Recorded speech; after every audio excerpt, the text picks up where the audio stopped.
ഇനിയുടെ ലോകത്തിലേക്ക് എല്ലാവർക്കും സ്വാഗതം. നമുക്ക് ഓണമാണ്. ഓണത്തിന് എന്തായാലും പച്ചടി വയ്ക്കണം. പച്ചടി വയ്ക്കുന്നത് ഞാൻ പച്ചടി വയ്ക്കുന്ന രീതിയാണ് ഞാൻ കാണിച്ചു തരുന്നത് കേട്ടോ. അതായത് പൈനാപ്പിൾ പച്ചടിയാണ് ഞാൻ വയ്ക്കുന്നത്. അപ്പം അതേണ്ട ഗ്യാസ് കത്തിച്ചു, പാൻ വെച്ചിട്ടുണ്ട്. പാൻ ഒന്ന് ചൂടാകാം. അപ്പം പച്ചടി, കിച്ചടി, ഓലൻ, കാളനെല്ലാം വേണം ഓണസദ്യക്ക് അല്ലേ. അപ്പോൾ ചിലർ മാമ്പഴത്തിൻ്റെ പച്ചടി ഉണ്ടാക്കാറുണ്ട്, ഏത്തപ്പഴം കൊണ്ടും പച്ചടി ഉണ്ടാക്കാറുണ്ട്. ഞാൻ സാധാരണയായിട്ട് ഉണ്ടാക്കുന്നത് പൈനാപ്പിൾ പച്ചടിയാണ് കേട്ടോ. ഇത് നമ്മുടെ പാൻ ഇപ്പോൾ ചൂടായി വന്നിട്ടുണ്ട്. നമുക്ക് എണ്ണ ഒഴിക്കാം കേട്ടോ.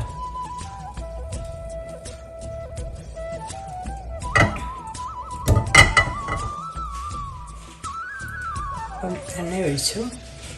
ഞാൻ പച്ചടി വെക്കുന്ന രീതി കേട്ടോ ഞാനീ കാണിക്കുന്നത്. ഞാൻ ഇതാദ്യം കടുക് വറുത്ത് തന്നെയാണ് ഇടുന്നത്. ചിലർ പച്ചടിയെല്ലാം ആയി കഴിഞ്ഞിട്ട് ലാസ്റ്റ് കടുക് വറുത്ത് ചേർക്കുക ചെയ്യുന്നത്. അപ്പം ഞാനിതിങ്ങനെയാണ് ചെയ്യാറ്. പിന്നെ ചൂടായി കടുക് ഇട്ടിട്ടുണ്ട്. കടുക് പൊട്ടിക്കഴിയുമ്പോൾ നമുക്ക് വറ്റൽമുളക് ഇടാവേ.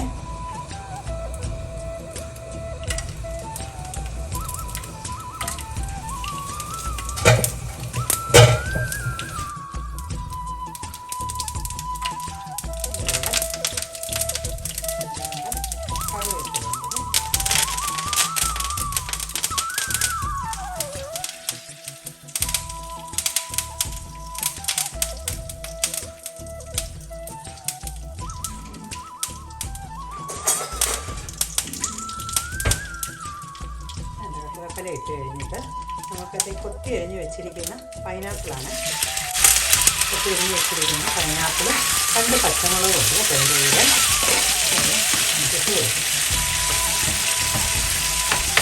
പൈനാപ്പിളിന് നല്ല പല വെള്ളമുണ്ട്. ഇവിടെ നമുക്ക് വെക്കുന്നത്, പക്ഷെ നമ്മുടെ നാട്ടിലെ പൈനാപ്പിൾ ശരിക്കും പഴുത്തതാണോ എന്ന് ചോദിച്ചാൽ അതിൻ്റെ തൊണ്ടൊന്നും അങ്ങനെ പഴുത്തിട്ടില്ലേ. അതുകൊണ്ട് നമുക്ക് പഴുത്തതാണോ എന്നറിയില്ല. ശരിക്കും നല്ല പഴുത്ത പൈനാപ്പിളാണ് എപ്പോഴും പച്ചടിക്ക് നല്ല. കാരണം മധുരം ഉണ്ടാവില്ല. ഇതിന് മധുരമുണ്ട് കേട്ടോ. പഴുത്ത ആ തൊണ്ടങ്ങനെ നിറമായിട്ടില്ലെന്നേ ഉള്ളൂ, മഞ്ഞ നിറമായിട്ടില്ലെന്നേ ഉള്ളൂ. പക്ഷെ നല്ല പോലെ പഴുത്തതാണ്. മധുരമുണ്ട് കേട്ടോ. പഴുത്തതെന്ന് പറയാൻ മധുരമുണ്ട് ഇതിന്. ഇതേപോലെ തായ്ലൻഡിൽ നിന്ന് അങ്ങോട്ട് വരുന്നതാണെന്ന് തോന്നുന്നു കേട്ടോ. അല്ലാതെ വേറെ ഇവിടെ സാധാരണ ഉണ്ടാകാറില്ല. ഞാൻ ഈ വാങ്ങിക്കുന്ന പൈനാപ്പിളിൻ്റെ മുകളിലത്തെ മുകുടി ഒടിച്ച് നട്ടു നോക്കിയാൽ അത് പിടിക്കൂല ഇവിടെ. അതെന്നാണോ പിടിക്കാറില്ല. അപ്പം ഈ പൈനാപ്പിള് നല്ലപോലെ വെള്ളം കിട്ടും. നോക്കി എന്തുമാത്രം വെള്ളം. ഈ വെള്ളം മതി ശരിക്കും പൈനാപ്പിൾ വേഗം. അതുകൊണ്ട് നമുക്കിനി ഇത്തിരി മഞ്ഞൾപ്പൊടി ഇട്ട് കൊടുക്കാം.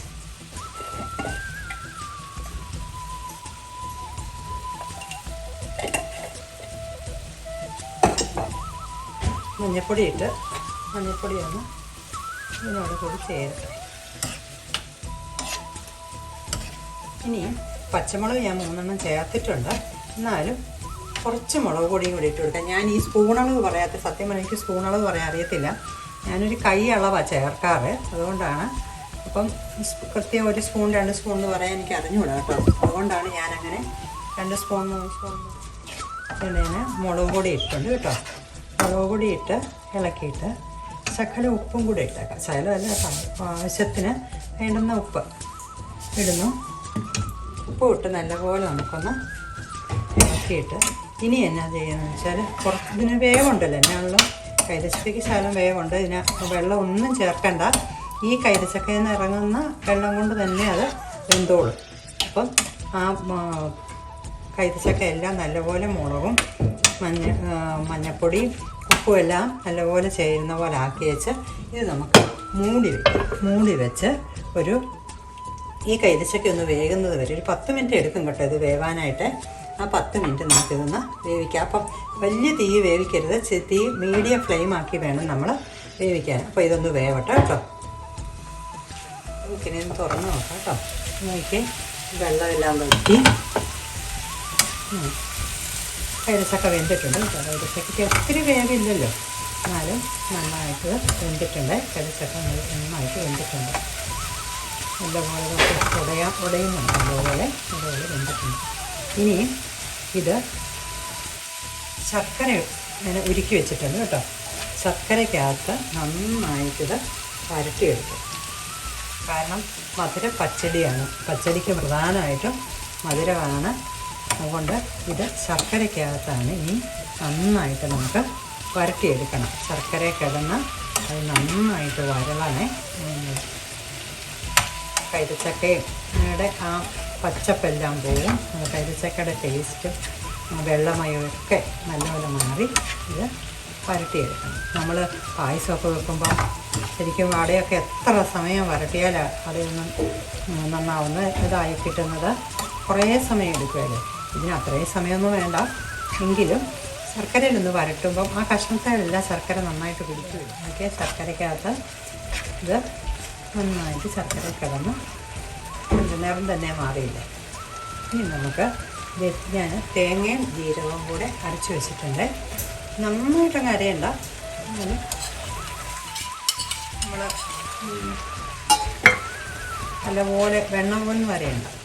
തേങ്ങയും ജീരകവും കൂടെ അരച്ച് വെച്ചായിരുന്നു കേട്ടോ. അത് ചേർത്ത് നന്നായിട്ടൊന്ന് ഇളക്കാം.